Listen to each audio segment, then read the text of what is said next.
gonna go fuck this boy up, you know, one day. He has only one day left. So he's dead tomorrow. Taking him out. I'm taking out your boy, and all of you will be cheering. I can just know it, like every other time.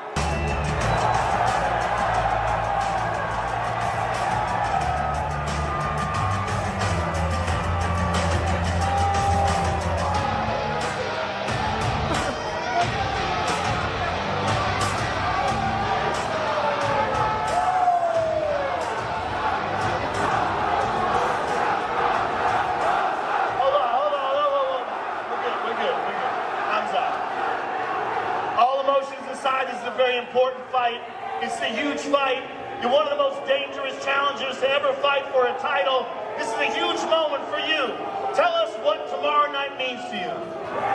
Just gonna go fuck this boy up, you know, one day. He has only one day left.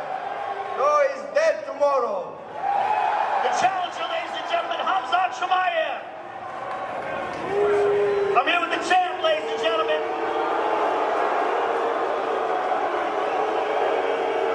See if they run out of steam as quick as last night.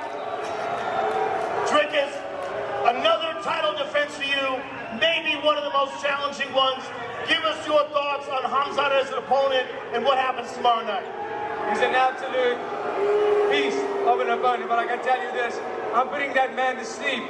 Whether he be on the ground, when I'm knocking him out, I'm taking out your boy, and all of you will be cheering. I can just know it, like every other time. The champ, ladies and gentlemen, Dricus Du Plessis.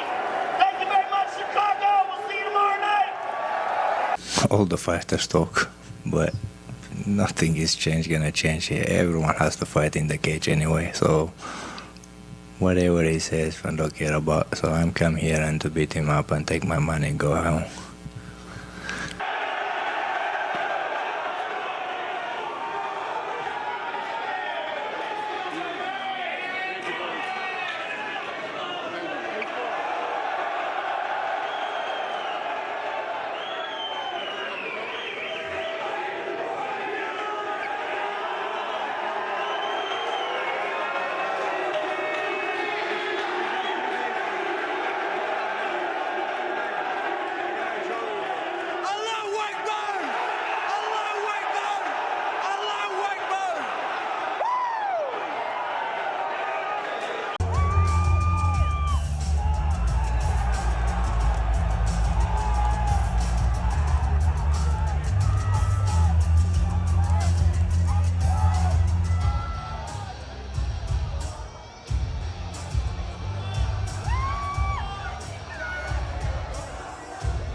I work with the new coach, Coach Cao. I talk about him, go down again, back to my first fights, you know, like 170 or 75, what was that? 170. He said he gives me a couple of months, we're gonna make it. So I don't know who is the champ there, this guy, Australian guy. Yeah, would be a good fight for me and go down, fight with him as well. Yeah. Could take the belt there. And if I go up and there is Ankalaev and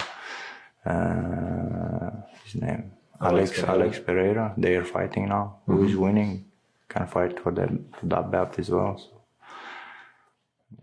Khamzat Chimaev will be a disaster of a champion should he get the belt from Dricus. Have you guys heard this? I mean, Khamzat obviously world-class wrestling, grappling, but you know, at this level of the sport, everybody's world-class. You know, this is not grappling or wrestling, this is MMA. And that's where I'm going to exploit. Is being the best in my, we're not fighting for a wrestling title. We're not fighting for a grappling title. We are fighting for the UFC title. And that's where I am the best. I'm not the best wrestler, I'm not the best grappler or best striker. But when you put all of those things together, if you combine it and that's the sport we do, I am the best in Stay tuned as we dive deep into this middleweight war that could reshape the entire UFC landscape. Speaking to ESPN MMA, the undefeated Chechen revealed his master plan. First, capture the middleweight title from Du Plessis, then immediately defend it in Abu Dhabi just 60 days later. But that's not all. Chimaev wants to drop back down to welterweight to challenge for that belt too. "I need money, bro. This is not enough just to go for one title," Chimaev stated bluntly. "Hopefully, if I don't get injured, I'm going to defend the belt or fight for another belt in Abu Dhabi as well." I need money, bro. This is not enough, right? Just to go for a one title. So I hopefully, if not get some injury or some stuff, they're gonna fight for defend the belt or fight for other belt in Abu Dhabi. But here's where it gets even crazier. Chimaev's coach believes they can get him back down to 170 pounds. He said, "Give me a couple of months and I'm gonna make it," Chimaev revealed. "I don't know who the champ is there, but this Australian guy would be a good fight for me." We're gonna make it, so I don't know who is the champ there. This guy, Australian guy. Yeah, would be a good fight for me and go down fight with him as well. Yeah, could take the belt. Dricus Du Plessis has heard all the talk, all the predictions, all the dismissals, and frankly, he's not impressed. The South African champion has a message for Chimaev and anyone else who thinks his wrestling will be the deciding factor. "I'm not worried about you and your wrestling," Du Plessis declared, sending a clear message that he's prepared for whatever Chimaev brings to the octagon. I mean, Khamzat obviously world-class wrestling, grappling, but at this level of the sport, everybody's world-class. This is not grappling or wrestling, this is MMA. And that's where I'm going to exploit, is being the best MMA. We're not fighting for a wrestling title, we're not fighting for a grappling title. We are fighting for the UFC title, and that's where I am the best. I'm not the best wrestler, I'm not the best grappler or best striker, but when you put all of those things together, if you combine it and that's the sport we do, I am the best. DDP said, "I'd fight my brother for my title if I had to, and I'd try to kill him. I promise you that. When we get in the octagon, there are no friends." No, not at all. Okay. I would fight my brother for my title if I have to. So this And I thing- would try to kill him, I promise you that. And he's my best friend.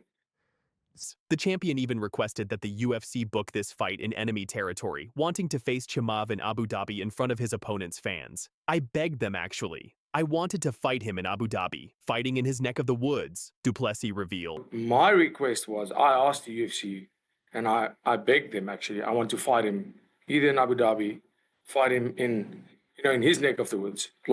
This is a champion who's not just confident, he's hunting for that perfect performance that he believes will shock the world once again. What makes this fight so fascinating isn't just the personalities, it's the complete contrast in fighting styles that could determine who walks away as champion.